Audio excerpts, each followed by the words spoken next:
रब्बी इश्रह ली सदरी व यस्सिर ली अमरी वहलुल उक़दतम मिन लिसानी यफ़क़हू क़ौली rabbi ज़िदनी इल्मा।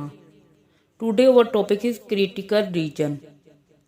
It must be decided before the sample is drawn under what circumstance the null hypothesis will be rejected. मतलब जब हम कोई सैंपल ड्रा करते हैं उससे पहले हम डिसाइड करते हैं कि रिजेक्शन रीजन क्या होगा, नल हाइपोथेसिस कहाँ रिजेक्ट होगा। जैसे ये फिगर है 13.1, इसमें रिजेक्शन रीजन वो है जो कि एक्सेप्टेंस रीजन मिडल है और उसके लेफ्ट और राइट साइड पे रिजेक्शन रीजन है। ये नॉट इक्वल के केस में हम ऐसे इस तरह से नल अल्टरनेटिव हाइपोथेसिस का की बेस पे रिजेक्शन रीजन फाइंड आउट करते हैं। A dividing line must be drawn which define probable and improbable sample values given that the null hypothesis is a true value, that is the decision rule must be formulated. यहाँ पे हम क्या करते हैं कि acceptance reason क्या किस base पे कह रहे हैं कि हम कह रहे हैं नल हाइपोथेसिस जो है वो है ट्रू वैल्यू और जो अल्टरनेटिव है वो फॉल्स वैल्यू है, और अगर उसके अकॉर्डिंग आंसर आ जाए तो हम इससे अगर आंसर हमारा रिजेक्शन रीजन में लाई करे तो हम वैल्यू को रिजेक्ट कर देंगे।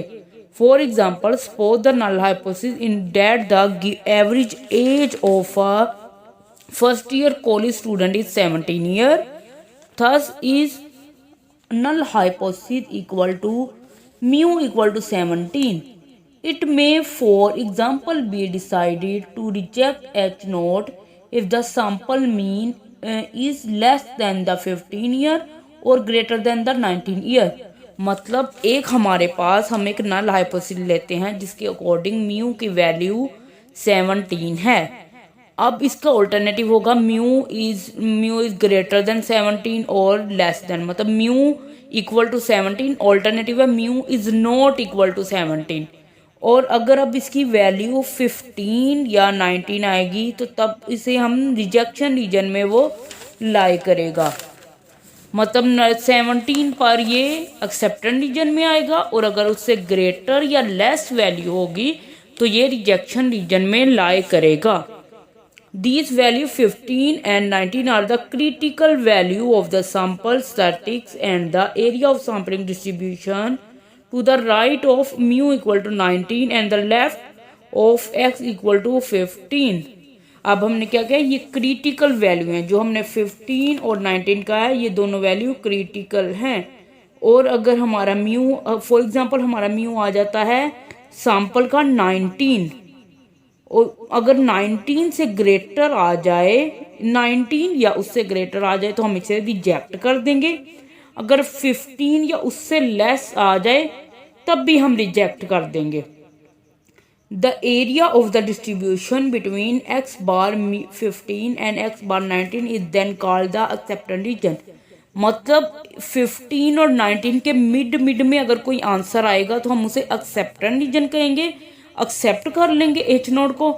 लेकिन अगर 15 से लेस वैल्यू आ गई या 19 से ग्रेटर वैल्यू आ गई तो हम अपने हाइपोथेसिस को रिजेक्ट कर देंगे, नल हाइपोथेसिस को रिजेक्ट कर देंगे और H1 को मतलब ऑल्टरनेटिव हाइपोथेसिस को हम एक्सेप्ट कर लेंगे।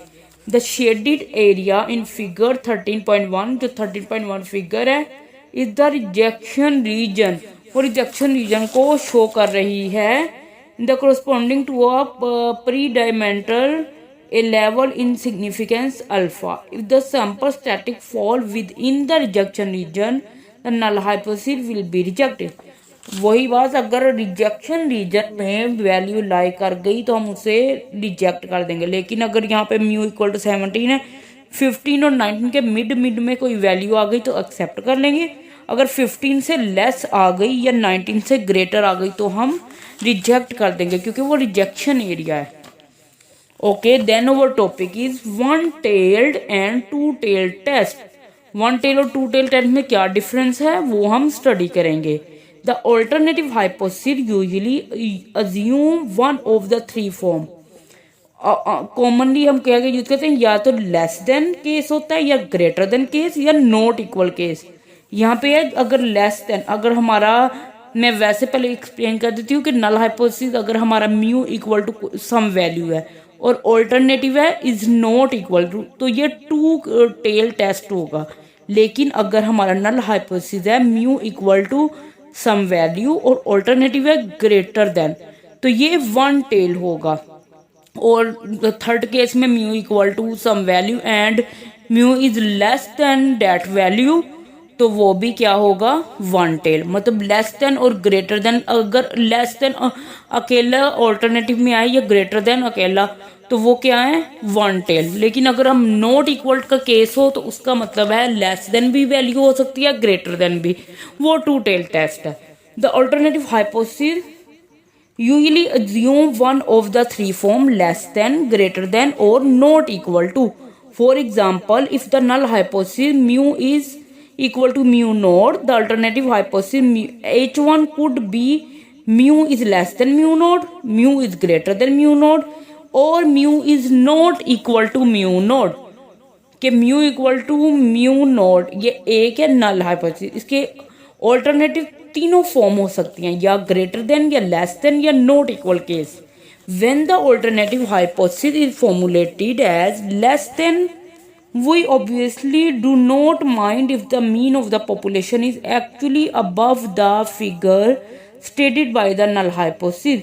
कि जब लेस देन का केस हो तब अगर हमारा वैल्यू मीन से ग्रेटर भी आ जाए तो हम उसे नोटिस नहीं करते और उसे कहते हैं कि नल हाइपोथेसिस को ही हम एक्सेप्ट करते हैं। For example, if the null hypothesis stated that the average life time of light bulb is 15 hours, the alternative hypothesis is formulated to state that the average life is less than 15,000 hour. One tail हम test कर रहे हैं, mu equal to 15,000 है और mu not equal to less than, mu naught is less than 15,000 है, simply because we are not concern and may even be delighted if the average life time is actually greater than 15,000 hour. तो हमें इस case में कोई फर्क नहीं पड़ता कि 15,000 आवर से ग्रेटर भी वैल्यू आ जाए। हमारा सिर्फ कंसर्न ये है कि म्यू इक्वल और ग्रेटर देन 15,000 होगा तो हम क्या करेंगे, नल हाइपोथेसिस को एक्सेप्ट करेंगे। लेकिन अगर म्यू इज लेस देन 15,000 हो गया तो हम ऑल्टरनेटिव हाइपोथेसिस को एक्सेप्ट करेंगे। मतलब ये ग्रेटर देन के, अगर हमारा mu equal to mu naught और mu is less than mu naught है तो alternatively mu is greater than mu naught भी हम नल हाइपोथेसिस में ही इस केस को भी स्टडी करेंगे।